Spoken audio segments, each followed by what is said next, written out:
There is nothing else I could possibly title this video other than we are so back because, quite frankly, without beating around the bush at all, we are actually like so back. It is insane. After a short, Denji's hopping off the fucking bottom shelf because it is that crazy. With the last couple of chapters being mostly set up and getting certain groups of characters into the positions they need to be in, now Yukinobu isn't afraid to be going all out and just start the action right from the beginning. And I'm talking like on page 4, things are already getting real. Right now, our perspective is focusing on Okarun, Kintaka, and Aira as they close in on Kokiyuki Shiro and the class rep Rin Sawaki's location. Before being able to fully explain their situation to Grandma Psycho, who was also attacked in this rogue yokai hit, the protagonist group received a ping that Kokiyuki Shiro was meeting up with the person responsible for blackmailing her and gifting her those spiritual powers that let her control the pygmies. The final scene we were left on seemed to be a silhouette of the gym teacher approaching Rin from behind, with Yukishiro's video transmission not responding and apparently having cut out the moment she entered the gymnasium. The three protagonists are kind of jumping into this whole situation completely blind.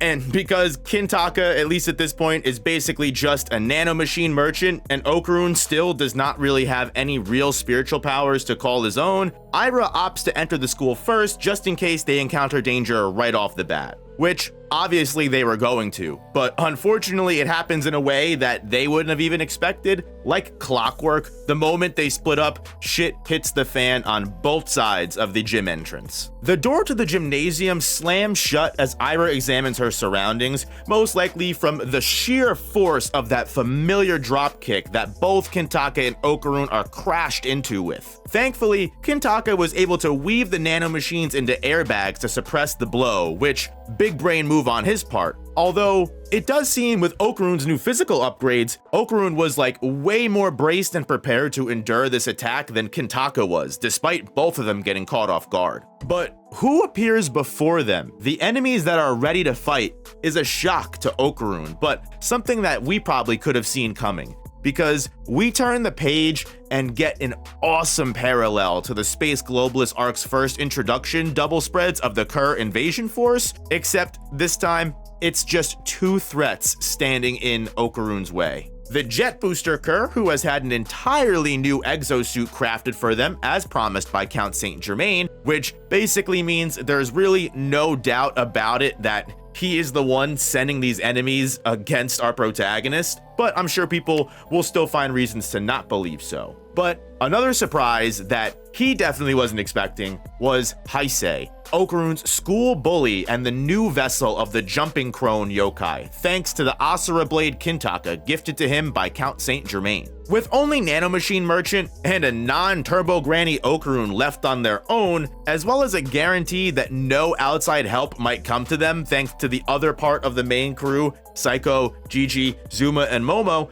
all on their way to retrieve the Uchide no Tachikaze, a magical hammer that should return Momo to normal size. Which means this could be a pretty bad fight for these two normal humans. Although I do just want to make it clear and mention that we really haven't quite exhausted all of our allies, if you know what I mean. I mean, we've got Peeny Weenie and Rokuro Serpo, our resident alien allies, as well as Officer Bega. Also, one thing I want to mention too before I move off of the topic here is that Kintaka actually has the little triangle symbol on the bottom of his shoes. Now, I'm going to imagine this is most likely because of Ludris's nanomachines, not because Kintaka is actually some member of a secret organization. But who knows, maybe he's been the op all along. Honestly, with the way the story is going, who knows? There has not been a major arc like this in DanDaDan, where everyone has had our homies just come out and throw a helping hand in the woodworks, but I'm ready for it. Officer Vega surely knows something is up with Seiko and her friends Kashimoto and Payase disappearing. He was intelligent enough in the Danmanra arc to find his way all the way into the cursed trunk despite having really minimal to no evidence. And the fact that he's a police officer, he could easily look into who she was if he recognized her or asked who was, sitting at the table, who was attending the restaurant. I mean, Psycho is also a paranormal celebrity. While on the other side of things, Rokuro Serpo and Peony Weenie just always seem to find a way to involve themselves in trouble, so not something I'm ever really going to be upset about, and not that we can fully count on them, but I doubt we're going to lose this battle, and if we do, we have to be at least able to live to tell the tale another day, because Okaroon doesn't really have any spiritual powers to seal that we know of. Kintaka, however, again, maybe there's more to him than we know. But either way, in these kinds of circumstances, I think it's pretty safe to say help may come our way. But one thing is for sure, and it's that they're not getting any help from Ira anytime soon. Because on the other side of everything, she is encountering a horde of decapitated gym students that, similar to Kokiyuki Shiro's pygmies, all seem to be tied to their user in a way that even if you defeat them, they are unable to be destroyed, unless the user themselves is actually taken out and defeated. The decapitated students, in unison with their whistleblowing coach, pull their heads down that seem to all be mindlessly floating at the ceiling of the gym and throw them like rocket volleys and dodgeball at Ira. Now, the one thing I will say is very impressive on Ira's part, the amount of training and everything that she's been throughout the course of the series. This whole entire event is just child's play to her.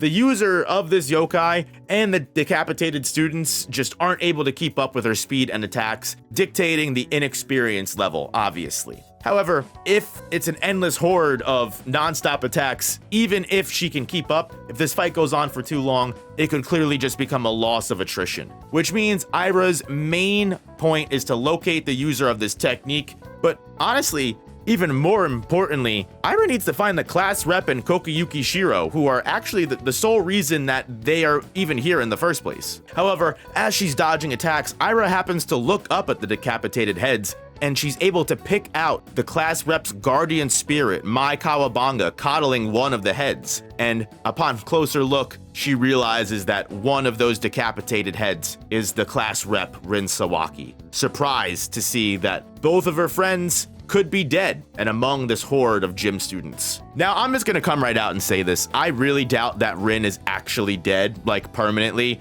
I'm sure that once we defeat the basketball coach or whoever is the one controlling this horde of students, I'm sure Rin and everyone that we know is gonna turn right back to normal, no problem, because that would be such a crazy way to kill off a character that honestly, Yukinobu has never done anything like that before. I don't know if we've encountered anything close to that in his writing style, but hey, what a way to make an arc impactful. That would be pretty crazy. But focusing on the more important topic of everything, it seems like both members of this side of the party are encountering almost impossible odds to overcome. Ira is faced with a perfect counter and a similar battle to the pygmy fight against Koki, and the only issue is this time she's all alone and needs to figure out where the user is hiding without anybody to help her out. And on top of that, Okaroon and Kintaka, although both Sigma Kings in their own rights, let's be honest, are pretty underleveled for this boss battle they're about to go into. They are up against a Kerr exosuit and potentially the Turbo Granny equivalent that is more than intent on removing Okaroon to sustain his social reputation. But again, something tells me our boys and girls are gonna find a way to tackle this obstacle and again, either come out of it alive at the very least and maybe even win. But I don't want to get too confident on that because, to be honest with you, if this is already the level of chaos that these three are running into, it makes me worried to find out what the other side of the party is going to be encountering on their way to Shimane, because something tells me with a far trip like that, they might have a couple enemies in their way trying to stop them from reaching that shrine that holds the Uchida no Tachikaze. Worst of all though, because the magical hammer needs to be retrieved and used on Momo and the other cursed humans before this supermoon event is over, they are basically on an extremely tight time limit that Psycho honestly didn't even want to risk missing in their last conversation. She said we needed to go now. So if too many obstacles get in their way, what happens if they aren't able to reach the shrine?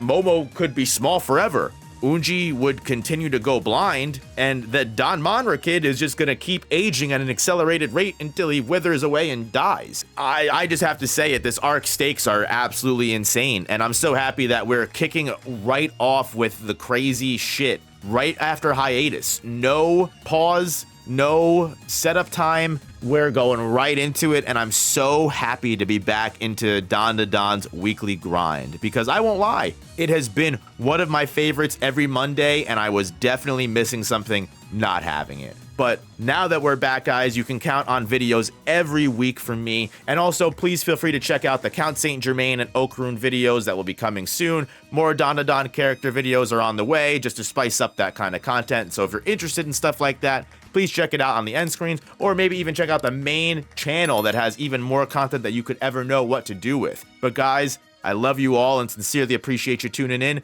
I'll see you guys in the next one. Peace, peace, peace.